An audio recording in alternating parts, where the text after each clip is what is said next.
నాకు తెలియదు 6 గ్యారెంటీల అమలు సంగతి కానీ రుణమాఫీ సంగతి కానీ మిగతా విషయాలు కానీ ఏదో తెలియకుండా కేవలం ఓట్ల కోసం మాత్రమే నేను హామీలు ఇచ్చినా అప్పుడు బుకాయింపు మాటలు చెప్పినా కానీ తంతె గారెల బుట్టలో పడ్డట్టు అనుకోకుండా వచ్చి అడ్డిమారి గుడ్డి దెబ్బలక ముఖ్యమంత్రి అయినా ఇప్పుడు ముఖ్యమంత్రి అయినాక నాకు నడపస్తలేదు నాకు వ్యవహారం తెలుస్తలేదు అనే కన్ఫెషన్ స్టేట్మెంట్ మాత్రం ఇవాళ రేవంత్ రెడ్డి గారి అక్కసుతో కూడిన మాటల్లో స్పష్టంగా బయటపడ్డది.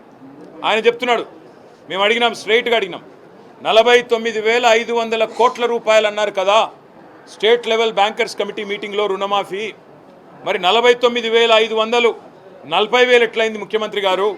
నువ్వే చెప్పినావు 40,000 కోట్ల రూపాయలు ఏముందయ్యా, ఒక సంవత్సరం కడుపు కట్టుకుంటే చేసేస్తారు రుణమాఫీ అన్నావు, ఎందుకు చేయలేదని అడిగినాం. సమాధానం లేదు. 49,500 40,000 ఎట్లయింది? 40,000 మళ్ళీ క్యాబినెట్ కాడికి వచ్చే వరకు 31 ఎట్లయింది? 31,000 కోట్లు మళ్ళీ శాసనసభలో బడ్జెట్ ప్రవేశపెట్టే టైంకు 26,000 కోట్లు ఎట్లయింది? ఇవాళ ఆఖరికి 20,000 కోట్లు ఇచ్చి చేతులు దులుపుకొని సిగ్గు లేకుండా 100% రుణమాఫీ అయిందని చెప్తున్నావు, సిగ్గులేదా అని అడిగినాం. దానికి కూడా కన్ఫెషన్ స్టేట్మెంట్ ఏంటంటే గతంలో ఇది ఉండే, అల్లం ఉండే, బెల్లం ఉండే, అది ఇది అనేదో తిమ్మిని బమ్మిని తిమ్మిని చేసి మసిపూసి మారేడుకాయ చేసి రాష్ట్ర వ్యాప్తంగా చూస్తున్న రైతులందరికీ మాత్రం స్పష్టంగా అర్థమైంది ఈ ముఖ్యమంత్రి యొక్క డొల్ల నీతి, డొల్ల మాటలు, రైతు రుణమాఫీ విషయంలో వీళ్ళు చేసిన ప్రచారం అంతా కూడా ఉత్తదే అని చెప్పి ఇలా వాళ్ళ ఎమ్మెల్యేలే తేల్చేసారు. పాపం వాళ్ళ ఎమ్మెల్యేలకు ఏదో ట్రైనింగ్ ఇచ్చారట మొన్న 2 రోజులు. పాపం అబద్ధాలు చెప్పే ట్రైనింగ్ మాత్రం చక్కగా ఇచ్చినట్లేరు. అందుకే ఒక ఎమ్మెల్యేలేసేమో మా దగ్గర 70% అయిపోయింది అన్నాడు, ఇంకొక ఎమ్మెల్యేనేమో 70% కాకపోతే నేను అర్జెంటుగా రాజీనామా చేస్తాను ఎగురుతున్నాడు. వాస్తవం ఏంటంటే ముఖ్యమంత్రి ఏమో 100% అంటున్నాడు, ఎమ్మెల్యేలు పాపం సగమే నిజం చెప్తున్నారు, 70% అని చెప్తున్నారు. కానీ ఏ గ్రామంలో కూడా ఈరోజు వాస్తవం ఏంటి అంటే 25-30% మించి ఎక్కడ రుణమాఫీ జరగలేదు. ఇది వాస్తవం. అందుకే నేను సవాల్ చేసిన, నీ సొంత ఊరు కొండారెడ్డి పల్లె పోదామా, నీ సొంత నియోజకవర్గం కొడంగల్ పోదామా, రుణమాఫీ కాలేదు, ఇది అక్షర సత్యం. ఎస్ఎల్బీసీలో 49,500 కోట్ల రూపాయలు అని అక్కడ చెప్పి ఇవాళ 20,000 కోట్లు అని చెప్పి బయట చెప్పి డిపాజిట్ చేసింది మాత్రం ఇప్పటికీ 12-13,000 కోట్ల రూపాయలు కూడా రైతుల ఖాతాల్లో పడలేదు. ఇది వాస్తవం అని మేము ఇవాళ శాసనసభ వేదికగా రుజువు చేయగలిగినాం. దాంతో ముఖ్యమంత్రి తట్టుకోలేకపోయింది. రుణమాఫీ విషయంలో వాళ్ళ బండారం బయటపడే వరకు బాధ అయింది. నువ్వు రైతు భరోసా ఎగ్గొట్టినావు. ఆ రోజు ఇదే ముఖ్యమంత్రి అన్నాడు, ఎవడయ్యా అవులగాడు, ఎవడయ్యా దివానగాడు, రైతు బంధు బంద్ అవుతుందని చెప్పిన అవులగాడెవడు, దివానగాడెవడు అని నోరు బారేసుకున్నాడు ముఖ్యమంత్రి రేవంత్ రెడ్డి. ఆనాడు కాంగ్రెస్ పార్టీ ఎంపీగా, పిసిసి అధ్యక్షుడిగా. ఇవాళ నేను అడిగిన సూటిగా, మరి ఇవాళ వానాకాలం రైతు బంధు ఎగ్గొట్టిన అవులగాడెవడు, వానాకాలం రైతు బంధు ఎగ్గొట్టిన దివానగాడెవడు చెప్పాలి వ్యవసాయ మంత్రి గారు అని చెప్తే ఏం చేయాలనో తెలియక ఇవాళ నోటికొచ్చిన కారు కూతలు, అక్కసుతో కూడిన మాటలు. వాస్తవం ఏంది? ఈరోజు రైతు భరోసా విషయంలో ఈ ప్రభుత్వం చిత్తశుద్ధి లేదు కాబట్టే, మొదలు నిజంగానే చిత్తశుద్ధి ఉంటే, రేవంత్ రెడ్డి చెప్పిన మాటల్లో నిజాయితీ ఉంటే, ఆయన ఏమన్నాడు ఎలక్షన్ ముందు, డిసెంబర్ 3 ముందు తీసుకుంటే ఎకరానికి 5,000, 3 తర్వాత తీసుకుంటే ఎకరానికి 7,500 రూపాయలు నేను ఇస్తా అని చెప్పిండు. డిసెంబర్ 9 నాడు రుణమాఫీ చేస్తా అని చెప్పిండు. ఇప్పటిదాకా తీసుకొని రైతులుంటే ఉరుక్కుంటూ పోయి తెచ్చుకోండి, రుణమాఫీ నేను చేస్తా అని చెప్పిండు.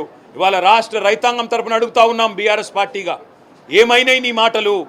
ఉరుక్కుంటూ బొమ్మని చెప్పినావు, రైతులు ఉరుక్కుంటూ పోయినారు, 2 లక్షలు 3 లక్షలు లోన్లు తెచ్చుకున్నారు. తెచ్చుకున్న తర్వాత ఇవాళ వాళ్లకు మోసం చేస్తూ నీ మాయ మాటలతో బుకాయించి ఇవాళ 25% మాత్రమే రుణమాఫీ చేసి 100% అయిందని చెప్పి 550 కోట్ల రూపాయలతోని పత్రికలలో ప్రకటనలు మాత్రం ఇచ్చుకున్నావు. ఈ మాట మేము అడిగే వరకు ఉక్రోషం వచ్చింది ముఖ్యమంత్రి గారికి. నువ్వు రైతు బంధు ఎగ్గొట్టినవా లేదా అని అడిగే వరకు ఉక్రోషం వచ్చింది. నువ్వు రుణమాఫీ చేయని మాట వాస్తవం కాదా అంటే ఉక్రోషం వచ్చింది. తట్టుకోలేక పచ్చి అబద్ధాలు చెప్తా ఉన్నాడు. ఏమంటున్నాడు ఇవాళ ముఖ్యమంత్రి గారు?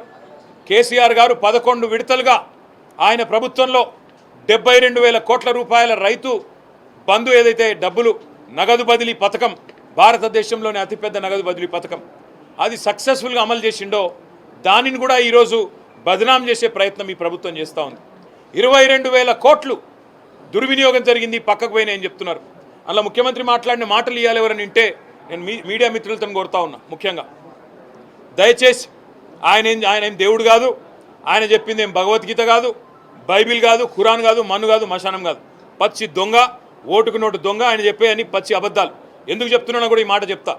ఎందుకంటే ఇవాళ ముఖ్యమంత్రి మాట్లాడిన మాటలు ఎట్లా మాట్లాడిండు?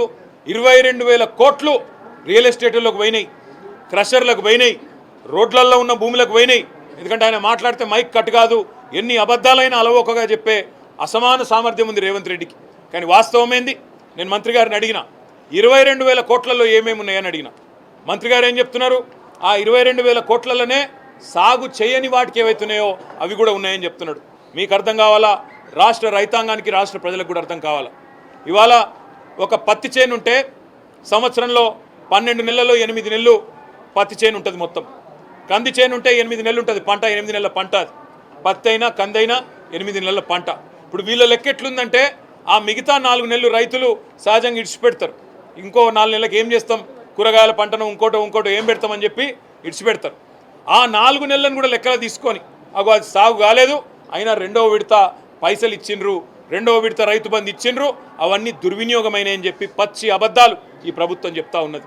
నేను ఒకటే మాట్లాడుతూ ఉన్నా ఈ ప్రభుత్వాన్ని. కంది చేన్లు, పత్తి చేన్లు పండించే రైతులు, ఈ పంటలు పండించే రైతులు, వీళ్ళకు రేపటి రోజున మీరు రెండో పంటకు రైతు బంధు ఇయ్యరా? స్పష్టంగా చెప్పండి. ఎందుకంటే పత్తి రైతులు 45 లక్షల ఎకరాల్లో ఇలా పత్తి సాగు చేస్తూ ఉన్నారు.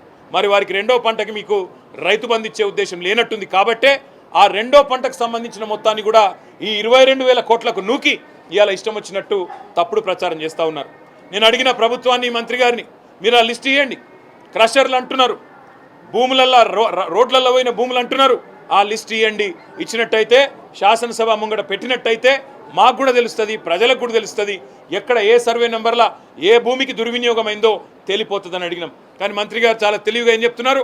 లేదు ఇది రెండో పంట పండించిన వాళ్ళ కూడా లిస్టు కూడా ఇళ్ళనే ఉంది, అన్ని కలిపే 22,000 కోట్లు అని చెప్తున్నాడు. నేను మళ్ళీ చెప్తున్నా, పత్తి రైతులు, కంది రైతులు రాష్ట్రంలో దయచేసి మోసపోకండి. ఆయన మాట్లాడే 22,000 కోట్లలో మీరు రెండో పంట ఏదైతే వేయలేదో దాని గురించే మాట్లాడుతూ ఉన్నారు. ఇవాళ ఎన్ని అబద్ధాలంటే ఆఖరికి తెలంగాణలోని రైతు ఆత్మహత్యల మీద కూడా అబద్ధాలు చెప్పే దుస్థితికి ఈ ప్రభుత్వం దిగజారింది. 2014లో మాకు ఆనాడు అధికారంలోకి వచ్చిన తర్వాత ఆ రోజు రైతు ఆత్మహత్యలు సంవత్సరానికి ఎన్సీఆర్బీ ప్రకారం, నేషనల్ క్రైమ్ రికార్డ్స్ బ్యూరో ప్రకారం 2014లో 1348 రైతు ఆత్మహత్యలు జరిగినాయి. 2015లో 1400, 16లో 645, 17లో 851, 18లో 908. అక్కడికి వెళ్ళి రైతు బంధు స్టార్ట్ అయింది. అదేవిధంగా ఇలా మేము అడిగినాం, మీరు వానాకాలం రైతు బంధు ఎగ్గొట్టినరు, మీరు అదేవిధంగా రైతు భరోసాను పేరు మార్చిండ్రు తప్ప పైసలు మాత్రం పెరగలేదు. ఉన్నదే రైతు బంధును పేరు మార్చి కేవలం మార్పు అంటే ప్రజలు కోరుకున్నది, రైతులు కోరుకున్నది పేరు మార్పిడి కాదు. రైతులు కోరుకున్నది, ప్రజలు కోరుకున్నది గుణాత్మకమైన మార్పు. మాకు ఇంకిన్ని ఎక్కువ పైసలు రావాలి, ఎక్కువ పెట్టుబడి సాయం కావాలనే ఆలోచన చేసిండ్రు. అందుకే ప్రభుత్వాన్ని అడిగినాం, వానాకాలం ఎగ్గొట్టిండ్రు, మళ్ళొక్కసారి ఎగ్గొట్టే ప్రయత్నం చేయకండి, పెంచిన రైతు భరోసా ఇవ్వండి అని అడిగినాం. దాంతోపాటు మేము ఈరోజు వారికి ఇంకో 2-3 విషయాలు చెప్పాం. మేము ఈ ప్రభుత్వాన్ని నమ్మడం లేదు, వాళ్ళు చెప్పే కాకి లెక్కలు కూడా మేము నమ్మడం లేదు. 22,000 కోట్ల రూపాయలు దారి మళ్ళినాయి, దుర్వినియోగం జరిగిందని చెప్పి ఆయన చెప్తా ఉన్నాడు ఇవాళ రేవంత్ రెడ్డి. ఆయన మాటలు నేను కాదు కదా, రాష్ట్రంలో ఎవరు నమ్మతలేడు ఇవాళ. ఎందుకంటే పచ్చి అబద్ధాలకు ఆలంబనగా చేసుకుని బతికే వ్యక్తి. అందుకే చేసిన అరకొర రుణమాఫీని ఇవాళ ఏదో డబ్బా కొట్టుకుని నేను ఎవరు చేయని చేసినా అని చెప్పుకున్నాడు. కానీ ఇవాళ మొత్తానికి పూర్తి స్థాయిలో ఆనాడు కేసీఆర్ గారు చెప్పినట్టుగానే రైతు బంధుకు రామ్ అవుతుంది, నేను ముందే చెప్తున్నా కాంగ్రెస్ పార్టీ కోటేస్తా అని చెప్పి కేసీఆర్ గారు ఏదైతే చెప్పిండో ఇలా అది వాస్తవమైంది. 12 నెలలు రైతు బంధు ఎండబెట్టి 12 రోజుల్లో ఇచ్చినామని చెప్పుకునే ఒక సిగ్గుమాలిన ప్రయత్నం చేస్తున్నారు.